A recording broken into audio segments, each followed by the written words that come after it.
القيادة السورية على أرواح مواطنينا وأمن بلدنا. Assad does not have significant military capability. إذا قتلونا مع اللبن نروح بيتنا.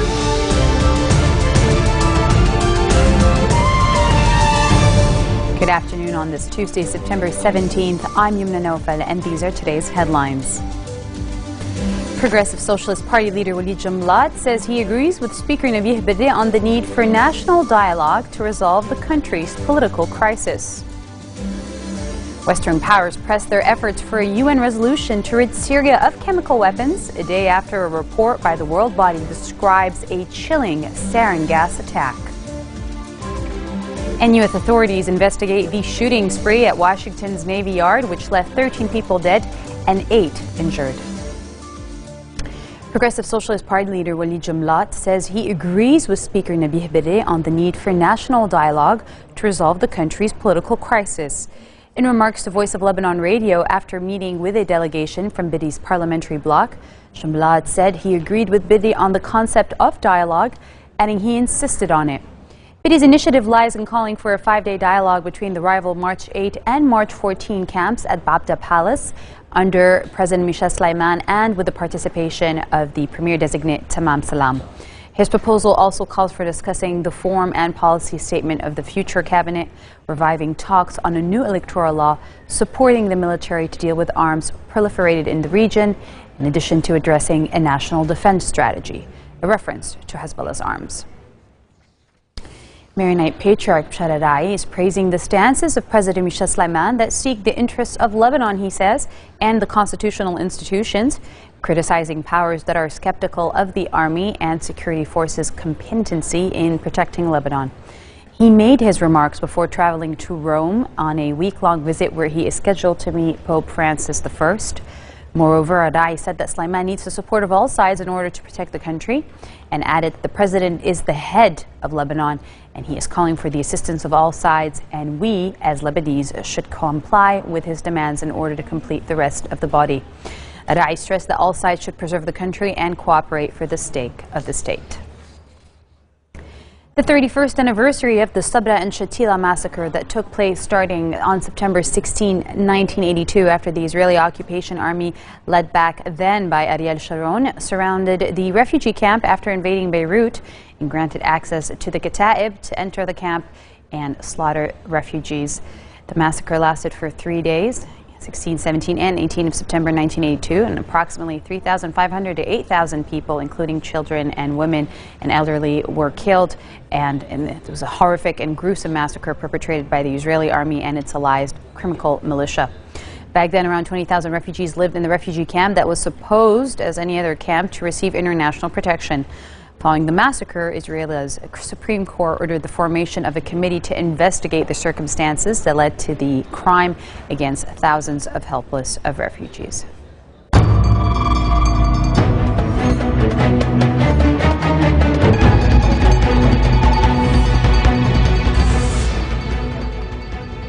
Western powers are poised to press their efforts for a UN resolution to rid Syria of chemical weapons, one day after a report by the world body describes a chilling sarin gas attack there.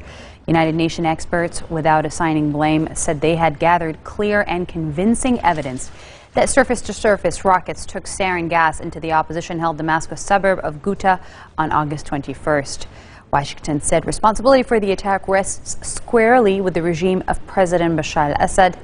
UN Chief Ban Ki-moon condemned the use of chemical weapons in Syria as a war crime as the country's conflict again spills into neighboring nations, with Turkey saying it had shot down a Syrian military helicopter today. He added that the use of sarin had been proven unequivocally and objectively, and that the Ghouta attack was the most significant with chemical weapons since Saddam Hussein unleashed poison gas in Halabja, Iraq in 1988, killing thousands of people.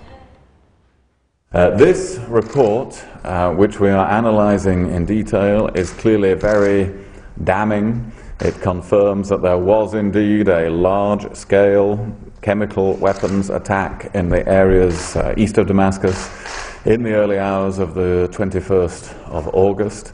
It confirms that this was an attack against civilians, against children, that large numbers of people were killed. And it is fully consistent with everything that we have always argued about this attack. That sarin was used, that it was on a large scale. We've always believed, as you know, that this was the work, this was the responsibility of the Assad regime, and everything we can see in this report is fully consistent with that. So the urgent thing now is for us to agree on the actual mechanism for the identification of the chemical weapons of the Assad regime, so that they can be credibly, reliably, verifiably identified, brought under international supervision, and then destroyed. And we're working particularly closely with France and the United States, but we will be discussing also with Russia and China the framing of a United Nations Security Council resolution to give effect to that.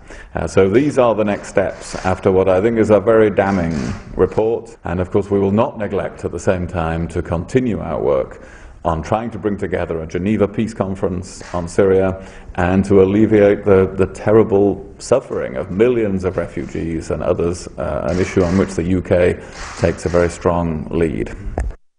Russia still suspects an August 21st poison gas attack in Syria was a provocation by rebel forces and says a report by UN inspectors does not answer all of its questions about the attack. According to Foreign Minister Sergei Lavrov following talks with French Foreign Minister Laurent Fabius, he said the report left several questions open and further investigation was required to satisfy Russia on who was responsible for the attack. Fabius quickly corrected Lavrov and said the report left little room for doubt. Syrian President Bashar al-Assad's forces were the responsible ones. Assad has less than a week to begin complying with the deal by handing over a full account of his chemical arsenal. He must allow UN-backed inspectors from the Hague-based Organization for the Prohibition of Chemical Weapons, the OPCW, to complete their initial on-site checks by November. Coming up next, Swaziland's King Mswati III chooses an 18-year-old beauty pageant contestant as his 14th wife. That's right, stay with us.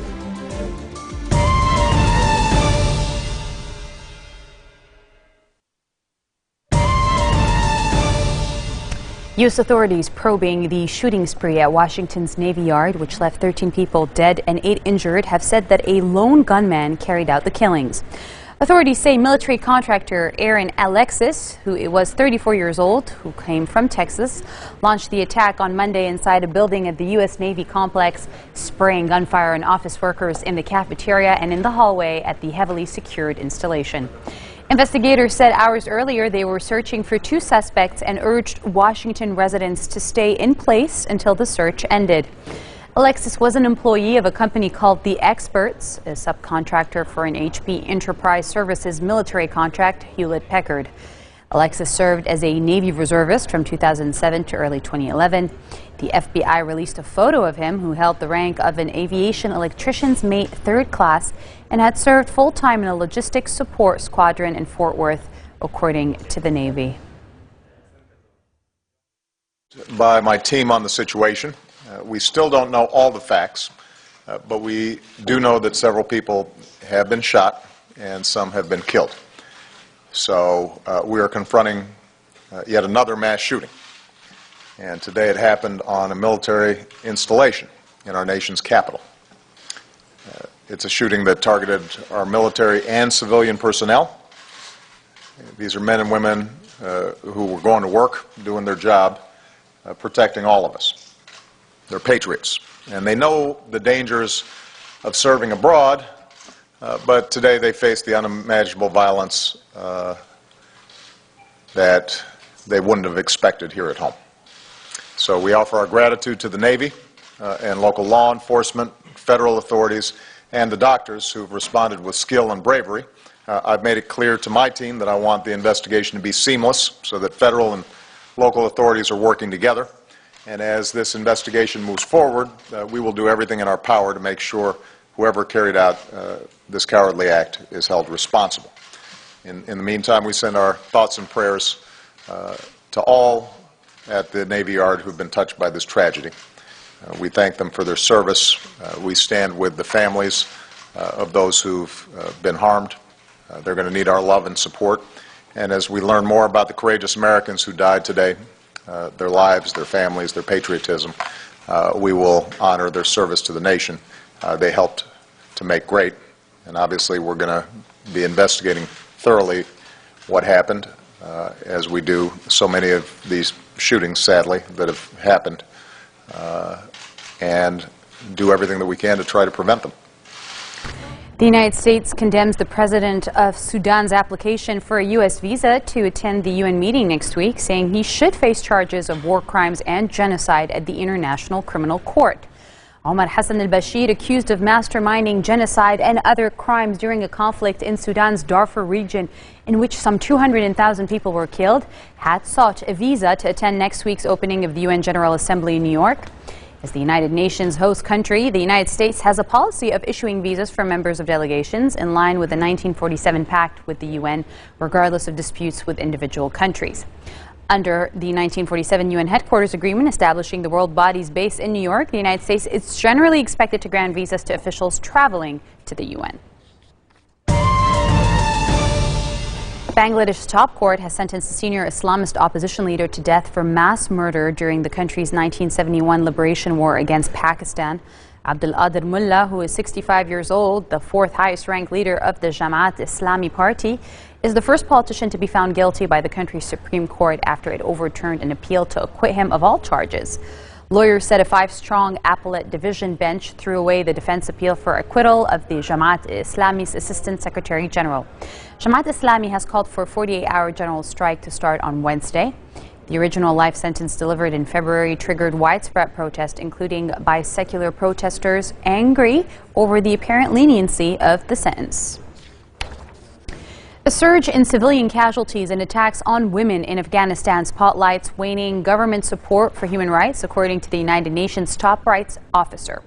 The statement could be seen as a blow to Western nations and the government of President Hamid Karzai, who wants to paint a positive human rights picture ahead of the withdrawal of most foreign forces scheduled by the end of next year. United Nations High Commissioner for Human Rights Navi Pillai said during her first official visit to Afghanistan that many Afghans are expressing fears that the overall human rights situation is deteriorating. Her remarks come amid a spate of killings and abduction of Afghan women in government posts.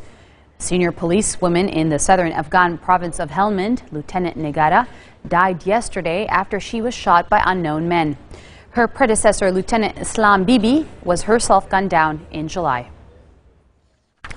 And daylight highlighted the extent of the damage the wrecked Costa Concordia suffered after capsizing off the Tuscan island of Giglio and spending 20 months half submerged in water. In a 19-hour operation, which you can see on our screens, it ended at 4 a.m. this morning. The 114 500-ton ship was pulled upright by a series of huge jacks and cables and left resting in 30 meters of water on underwater platforms drilled into the rocky seabed. As first light broke, the marks of its long period on rocks were visible. Brown mud stains scarred the hull, which was gashed and dented after being crushed under its own weight.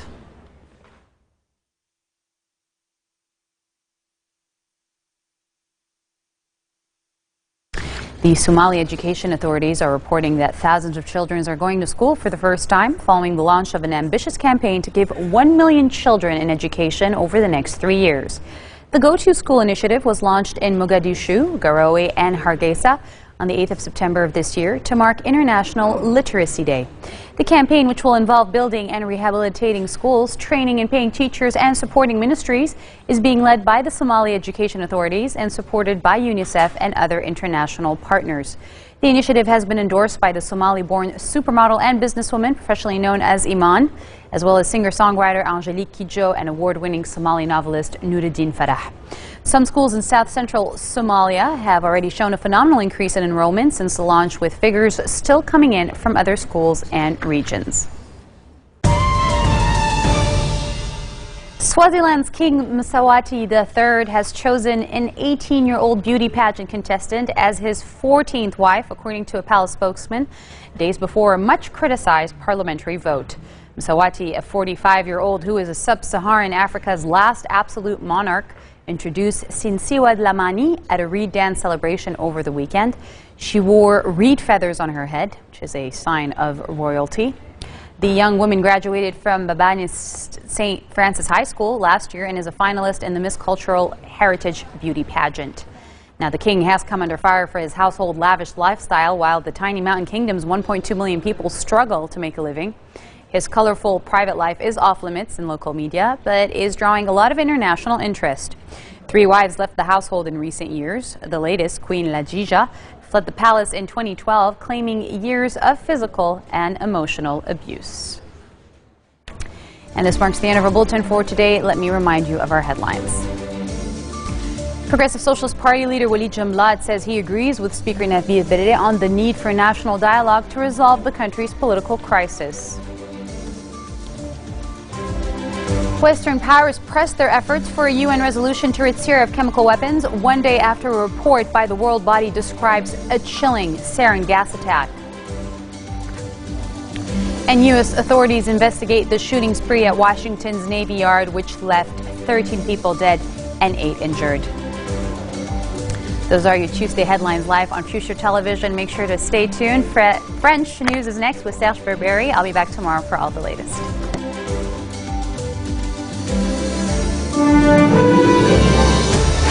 من حفظ القيادة السورية على أرواح مواطنينا وأمن بلدنا. Assad does not have significant military capability. إذا أكلونا مع اللبن